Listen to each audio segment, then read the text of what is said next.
ধন্যবাদ। বিসমিল্লাহির রহমানির রহিম।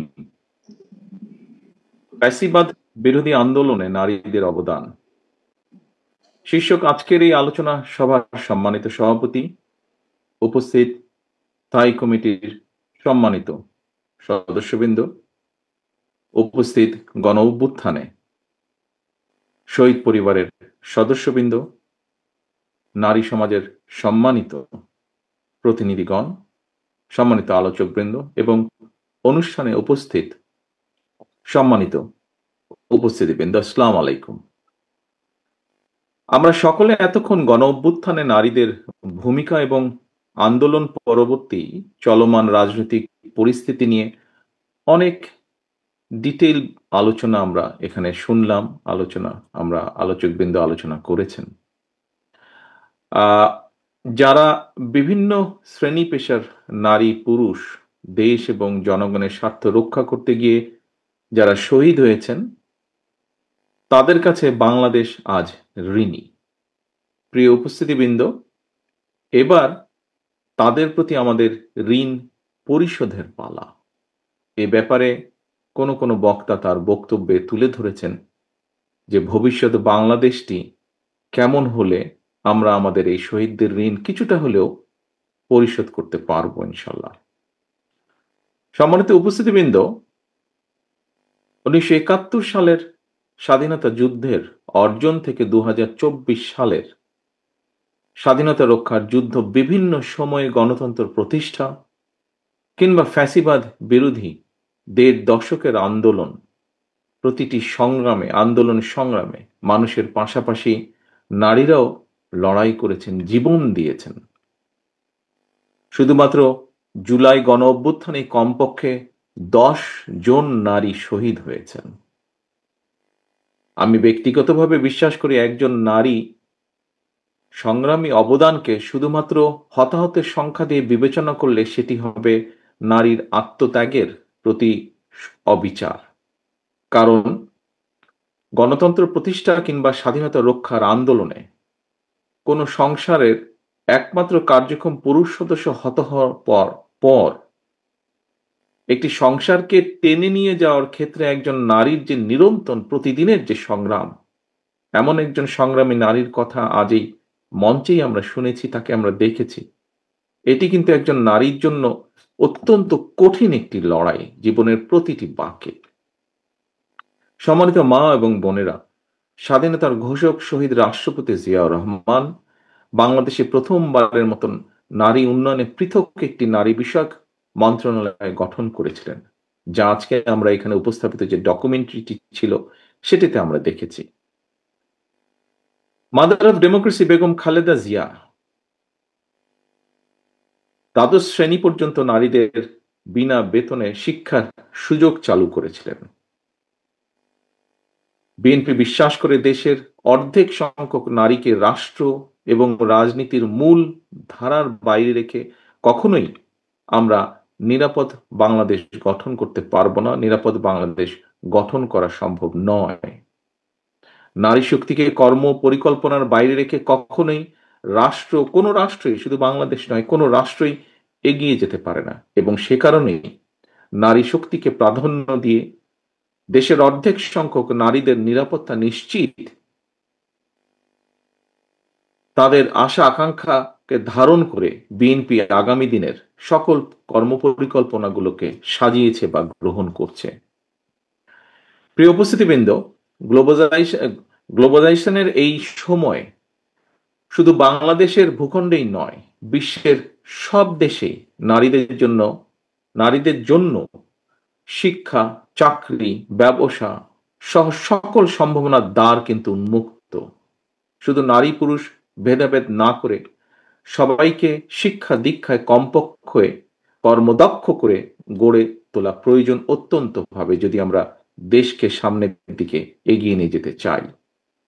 ব্যক্তিগতভাবে আমি মনে করি, বিশেষ করে নারীদেরকে শিক্ষা দানে এবং অর্থনৈতিকভাবে স্বাবলম্বী যদি করা যায়, স্বাবলম্বী করা গেলে নারীর প্রতি বৈষম্য লোপের পাশাপাশি অর্থনৈতিক টানাপোড়েনকে কেন্দ্র করে পারিবারিক সহিংসতাও রোধ করবে বা রোধ করার ক্ষেত্রে ভূমিকা রাখবে। এবং সে কারণেই, সেই লক্ষ্যেই আমাদের স্লোগান, ক্ষমতায়িত নারী শক্তি, পরিবারের মুক্তি। এ কারণেই বিএনপির নীতি মানবিক মূল্যবোধে উজ্জীবিত দক্ষ জনশক্তি তৈরির রাজনীতি, নিরাপদ কর্মপরিবেশ এবং নতুন কর্মসংস্থান সৃষ্টির রাজনীতি। সম্মানিত মা বোনেরা, যদি তুলনামূলক বিচারে দেশে নারী প্রধান পরিবারের সংখ্যা বাড়ছে, তবে দেশের অর্ধেক নারীর মধ্যে অর্থনৈতিক স্বাবলম্বিতার বিচারে নারীরা কিন্তু এখনো অনেক পিছিয়ে আছে বাংলাদেশের প্রেক্ষাপটে। নারীদের অর্থনৈতিক স্বাবলম্বিতা অর্জনের জন্য বিএনপি ইতিমধ্যেই সুনির্দিষ্ট বেশ কিছু পরিকল্পনা গ্রহণ করেছে। বাংলাদেশে আমরা যদি একটু খেয়াল করে দেখি, আপনাদের নিশ্চয়ই অনেকেরই ধারণা আছে, বাংলাদেশে পরিবার হিসাবে যদি আমরা চিন্তা করি, তাহলে পরিবারের সংখ্যা প্রায় 4 কোটি। এর মধ্যে অর্থনৈতিকভাবে পিছিয়ে থাকা পরিবারগুলোর মধ্যে থেকে আমরা যেটা পরিকল্পনা করছি, যেটি আমরা প্ল্যান করছি সামনের দিনগুলোতে আমরা সুযোগ আসলে ইমপ্লিমেন্ট করা, যে প্রথম পর্যায়ে পরিবারগুলো যে আছে, এ থেকে প্রথম পর্যায়ে কমপক্ষে 50 লক্ষ প্রান্তিক পর্যায়ের যে পরিবার, তাদের কাছে আমরা ফ্যামিলি কার্ড চালুর পরিকল্পনা আমাদের রয়েছে। ইনশাল্লাহ আসন্ন নির্বাচনে বিএনপি জনগণের রায় রাষ্ট্র পরিচালনার সুযোগ পেলে পরিবারের নারী প্রধানের নামে কিন্তু আমরা এই ফ্যামিলি কার্ডটি আমরা ইস্যু করব। এর লক্ষ্য বা কি উদ্দেশ্য কি হতে পারে, খুব সংক্ষেপে আমি আপনাদের সামনে 2 লাইনের মধ্যে বলার চেষ্টা করব। সেটি হচ্ছে, প্রান্তিক পরিবারগুলোকে প্রতি মাসে রাষ্ট্রীয়ভাবে আর্থিক অথবা প্রয়োজনীয় খাদ্য সহায়তা প্রদান করা হবে।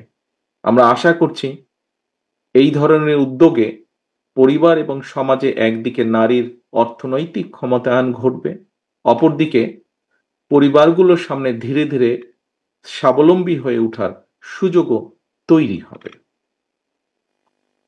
প্রিয় মা বোনেরা, বিগত 1.5 দশকেরও বেশি সময় ধরে ফ্যাসিবাদ বিরোধী আন্দোলনের সময় অনেক মা তার প্রিয় সন্তান হারিয়েছেন।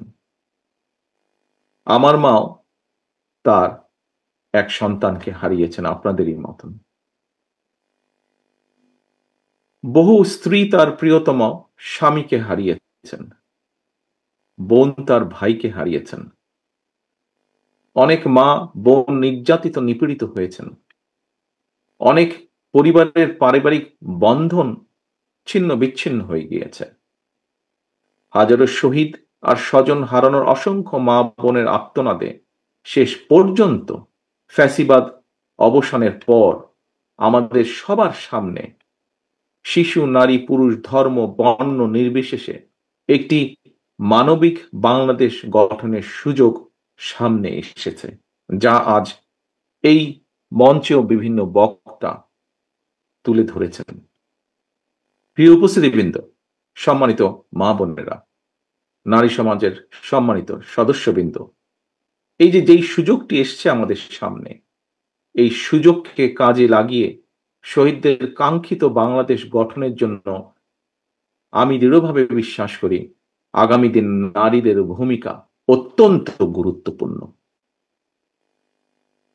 আরেকটি দাবি এসেছে, সেই দাবির সাথে আমি একমত, যে কথাটি আমি আপনাদের সামনে তুলে ধরব বলে নিজেই ঠিক করে রেখেছিলাম। একজন মায়ের চোখে যেমন বাংলাদেশ হওয়া দরকার, তেমন একটি বাংলাদেশ প্রতিষ্ঠা করতে চাইলে, সম্মানিত উপস্থিতিবৃন্দ, আগামী জাতীয় নির্বাচন দেশের প্রতিটি নাগরিকের জন্য অত্যন্ত গুরুত্বপূর্ণ। দেশে যাতে আর কোনোভাবেই আর কোনোদিন ফ্যাসিবাদ, উগ্রবাদ, চরমপন্থা মাথা চাড়া দিয়ে উঠতে না পারে, এই ব্যাপারে বিশেষ করে নারী সমাজকে অত্যন্ত সতর্ক এবং সজাগ থাকতে হবে। এবং সতর্ক এবং সজাগ থাকার জন্য আমি সমগ্র বাংলাদেশের মা বোনদেরকে আহ্বান জানাই। আমি দেশের গণতান্ত্রিক আমি জনগণকে আবারও আহ্বান জানিয়ে বলতে চাই, নারী, পুরুষ, শিশু, ধর্ম, বর্ণ নির্বিশেষে সবার জন্য শহীদদের কাঙ্ক্ষিত একটি ইনসাফ ভিত্তিক, গণতান্ত্রিক নিরাপদ বাংলাদেশ প্রতিষ্ঠার মাধ্যমে শহীদদের আত্মত্যাগের প্রতি সম্মান জানানোর জন্য আমরা ঐক্যবদ্ধ থাকি। সবার জন্য একটি নিরাপদ, একটি গণতান্ত্রিক মানবিক বাংলাদেশ প্রতিষ্ঠার চলমান অভিযাত্রায় অতীতের মতো আগামী দিনেও আমরা আমাদের মা বোনদের সক্রিয় অংশগ্রহণ এবং সমর্থন আশা করি দৃঢ়ভাবে। পরিশেষে আমি আল্লাহর দরবারে সকল শহীদদের আত্মার মাগফিরাত কামনা করছি এবং আহতদের দ্রুত আরোগ্য কামনা করছি। অনুষ্ঠান আয়োজকদেরকে আন্তরিকভাবে জানাই ধন্যবাদ। শহীদ পরিবারের শোকাহত সদস্যদের প্রতি আবারও বিশেষ কৃতজ্ঞতা জানিয়ে আমার বক্তব্য এখানে শেষ করছি। আল্লাহ হাফেজ। বাংলাদেশ জিন্দাবাদ। বাংলাদেশ জাতীয়তাবাদী দল জিন্দাবাদ।